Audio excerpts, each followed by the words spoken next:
Tibetan Book of the Dead. Death and the certainty of the continuity of life after death through consciousness. It has been observed and studied by human groups for about 2,500 years.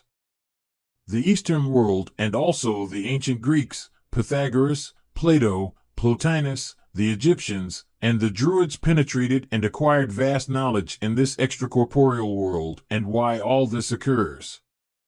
Buddha and Krishna, using deep meditation and detachment, visited the world of the dead where they acquired and expanded their knowledge about the afterlife or extracorporeal state and its various phases.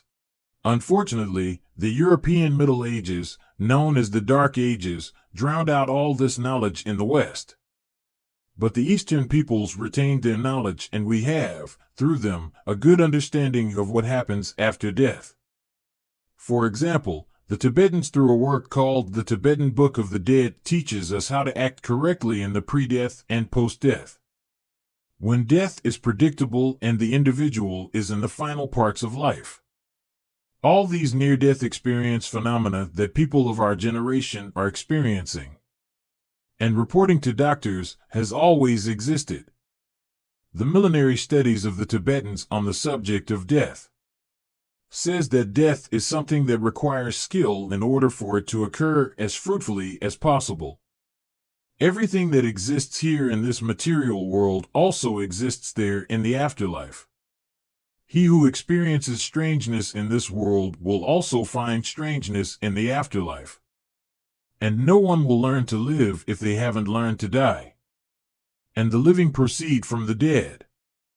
You can only be alive now because before, you were in the world of disembodied. Living and dying countless times is a system that seeks to generate transcendence over transitory things. Orientals say that after-death repentance comes so often.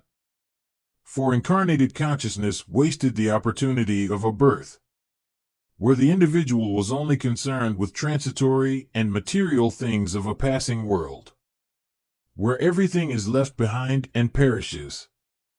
The being realizes that he will leave this life without having made progress, remaining at a low and unhealthy level of existence. A Tibetan master said, "As a man's desire, so will his destiny be. For so will his deeds be. As are his deeds, so shall he be rewarded, good or ill." And also says, "A man acts in accordance with the desires to which he clings. After death he departs to the next world, carrying in his mind the subtle impressions of his actions. And, having obtained the fruit of his doings, he returns again to this world of action. Therefore, he who has desires remains subject to rebirths."